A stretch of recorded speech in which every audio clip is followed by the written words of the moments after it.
नवी मुंबईच्या विमानतळाला दिबा पाटील यांचं नाव देण्यात यावं अशी अनेक वर्षांची स्थानिकांची मागणी होती। सर्वपक्षीय लोकप्रतिनिधींनी सुद्धा ती मागणी केली होती आणि त्या अनुषंगाने राज्य सरकारनं हा प्रस्ताव पारित करून हा केंद्र सरकारकडे पाठवला आहे आणि म्हणून आता केंद्र सरकारच्या वतीनं त्याला मान्यता देण्याची प्रक्रिया सुरू झाली आहे आणि म्हणून त्या भागातले त्या जिल्ह्यातले सगळे स्थानिक लोकप्रतिनिधी आज दिल्लीमध्ये येत आहेत आणि त्याच्या पुढची प्रक्रिया ही लवकर व्हावी यासाठी म्हणून आजची बैठक घेण्यात आलेली आहे। आमच्या खात्याचे कॅबिनेट मिनिस्टर राममोहन नायडू असेल, मी असेल, आमचे सेक्रेटरी असतील आणि यांच्यासोबत महाराष्ट्रातून आलेले आमचे सगळे लोकप्रतिनिधी आहेत। माननीय रवींद्र चव्हाण साहेब असतील, माननीय श्रीरंगाप्पा बारणे आहेत, माननीय रामशेठ ठाकूर ज्या समितीचे अध्यक्ष आहेत, वर्षानुवर्षे ज्यांनी या समितीच्या माध्यमातून ही भूमिका मांडली ते आहेत। माननीय खासदार श्रीकांतजी शिंदे आहेत, ही आमदार महेश बाटले आहेत, आमदार प्रशांत ठाकूर जी आहेत, ही सगळी मंडळी जी त्या भागातली त्या परिसरातले लोकप्रतिनिधी आहेत सगळ्यांचीच मागणी होती आणि म्हणून ते आज येत आहेत। त्यांच्यासोबत एक बैठक महत्त्वाची आज आमच्या मंत्रालयामध्ये होती आहे आणि तिथून पुढे लवकर वेगाने ही प्रक्रिया व्हावी यासाठीची ही बैठक आहे।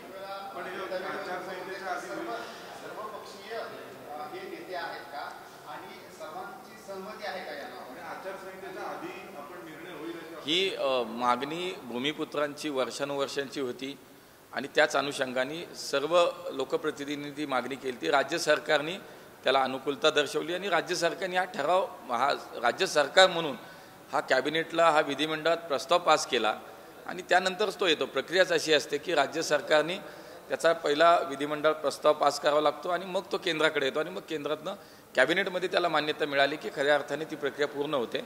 आम्ही लवकरात लवकर कॅबिनेटमध्ये ती प्रक्रिया पूर्ण व्हावी यासाठी आजची बैठकीचं नियोजन आहे आणि तसा आम्ही प्रयत्न करणार आहे। आता आम्ही आमच्या पद्धतीनं तो विषय पुढे नेतोय, पण कधी होईल हे थोडंसं आचारसंहितेच्या पूर्वी होईल का नंतर होईल हे आता सांगता येणार, पण वेगाने ही प्रक्रिया व्हावी यासाठीची ही बैठक आहे।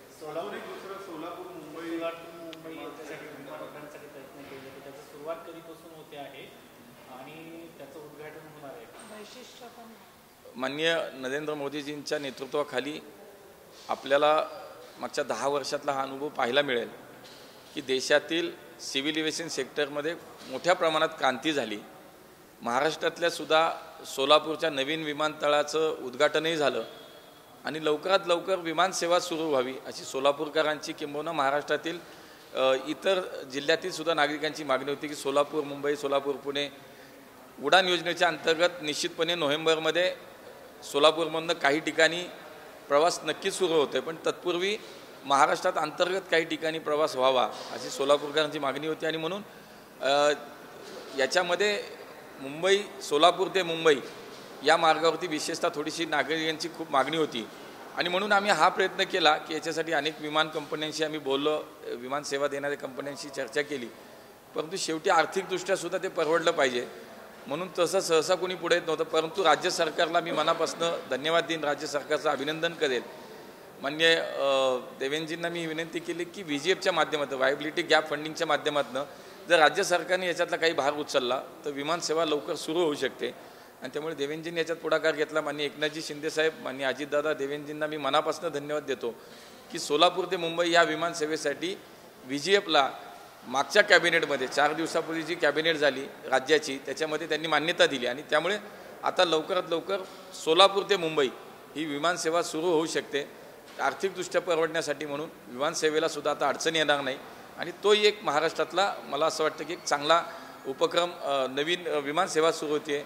पुढच्या काही दिवसामध्ये 2 दिवसातच माननीय मोदीजींच्या शुभ हस्ते अमरावतीचं विमानतळाचं उद्घाटन असेल, शिर्डीच्या नवीन टर्मिनलचं भूमिपूजन असेल। महाराष्ट्रातल्या अनेक जिल्ह्यांमध्ये आता सिव्हिल एव्हिएशनच्या माध्यमातून सर्वसामान्य माणसासाठी विमानसेवा ही सुरू करण्यासाठी आमचे प्रयत्न सातत्याने सुरू आहेत।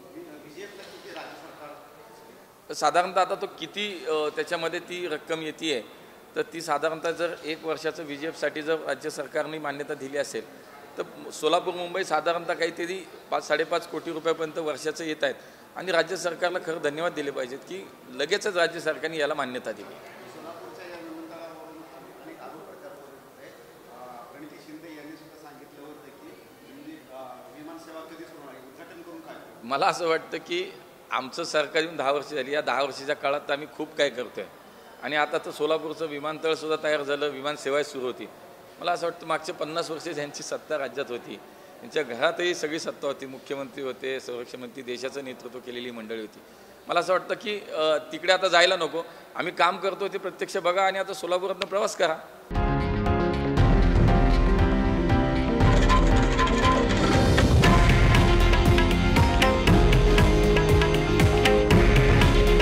हे आहे देशातील नंबर 1 न्यूज नेटवर्क आणि आपण पाहत आहात TV9 मराठी. काळजी तुमची, हित महाराष्ट्राचं.